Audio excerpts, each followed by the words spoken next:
Support the show that supports the scene. Patreon.com/BRLSON. It's pretty much $1 a show. Plus, I'll give you extra stuff, exclusive shows and content, and there are levels to this game as well, including a advertising package, which is cheaper than our normal one. So sign up and support the show that supports your scene. Patreon.com/BRLSON. BRL, son. Peace, this is Nelson Dialect. You tuned in to Beats, Rhymes and Live. This is ISB. You're listening to BRL. Yo, this is Ray. You're listening to BRL. What up? It's 360. Yeah. This is Nick Loopy from One Day Spit Syndicate. I'm Seth Century. You're on Beats, Rhymes and Life, and I endorse this product. Peace, family. This is Alfred the Lion on Beats, Rhymes and Life.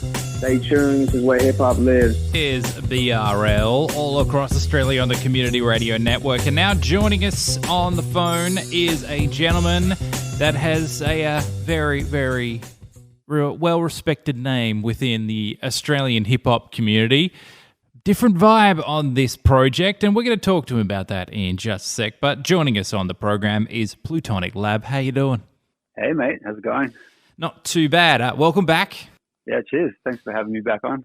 Indeed. So let's talk about the project straight up. It's a bit more chill and soulful. There's still some sort of harder rhyming moments on this one, but what's influenced this? Has it been COVID? Has it been sort of the sheer passage of time? And as we all get older, we sort of chill out a little bit more.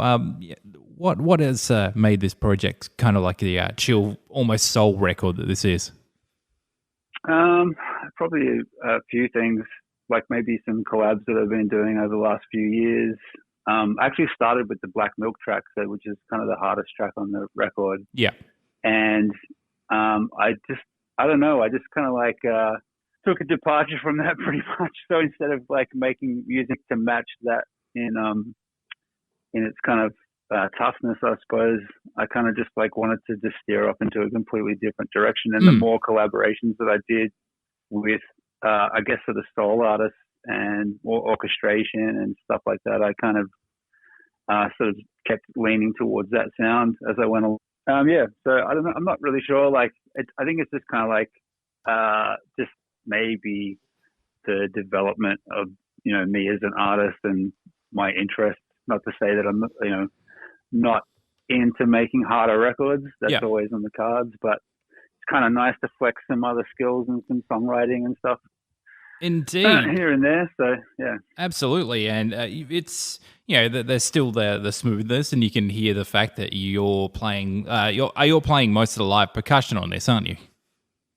I'm playing most of the instruments. I got a friend of mine in to play some horns, and there's like dashes of other additional instruments here and there, but most of it's played.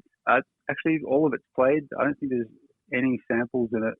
Oh, cool. So yeah, it's just something. This is a few people have been asking me that question recently, but like I have been, I always have put live instruments into my music. Yes, it's just that kind of like I've used it more to sort of bolster the sampled material. Yes. So yeah, that's mainly what I've done over the years. I have made records that have been completely played as well. But yeah, this one is definitely more of the latter, where I've just sort of just built it all from the ground up, pretty much. So with that and the sort of laying the foundations and everything, are you making instrumentals first and then sending them off to the artists? And how are you connecting with all these people? Have you had relationships with everyone beforehand? It's all a bit of a mixed bag. So most of the artists I got to actually write in my studio together, which is my preferred way of doing stuff. And usually the tracks, I don't really have like finished pieces of music when I write. It's more kind of like I'll have sketches or maybe just some chords or a beat or something like that. And I just like to collaborate in the studio. And then obviously there's some couple of people that I couldn't, just with COVID hitting and just the fact that they were, Olivier is in Berlin, so we weren't able to actually connect in the studio, so we just did it online. So yeah, mainly it's just sort of like really that thing of vibing with somebody in the studio, and just I think it's like easier than sending off a folder of like potential instrumentals and seeing what they connect with. It's much better just to be with them in the room, and you get an instant kind of idea of what someone's going to like or not like, or what you're both into, you know.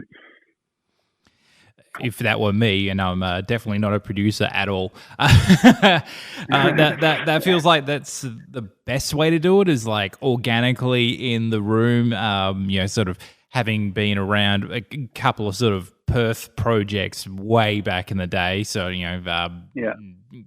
just, I've never really made records like, I've sort of steered clear of the sort of, I call it the kind of supermarket shelf style of making a record, where you just kind of like, you just sort of pick stuff off the shelf and kind of like cobble it together into an album.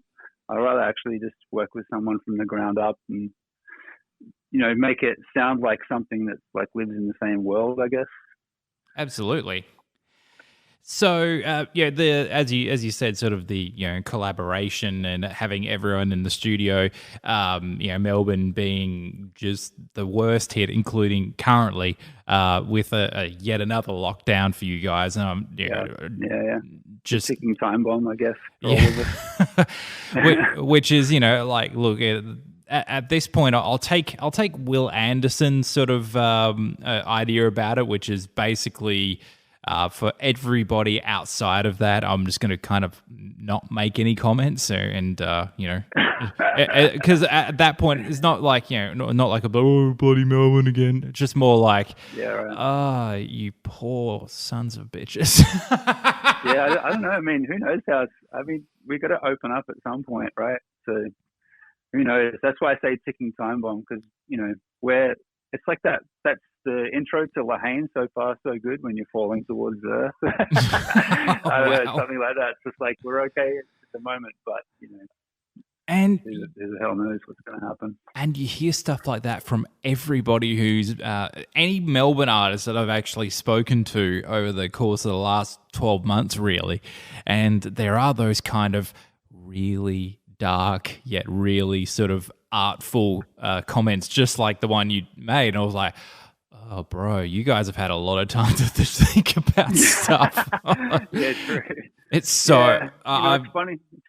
I was going to say, like, a lot of people did get creative, like, during the first long lockdown that we had. But I know a lot of people that actually kind of would just, I don't know, just like, I guess a sort of form of depression set in. And it kind of, like, was debilitating to some people as well, where we were meant to be productive and learning new skills and all this kind of stuff. And yeah, I know a lot of people that just couldn't bring themselves. They're just too overwhelmed, I get that feeling. I also, for me, and it's absolutely not the, literally at this point, well over 6 months worth of lockdowns combined for Melbourne, but I spent the sort of 7 weeks or so that I was off work, through the beginning of the pandemic, sort of renegotiating and sort of lining up the show to be what it is now, and that's what I put all my energy into. So I was like, that's awesome. Yeah, I was like, all right, that's great.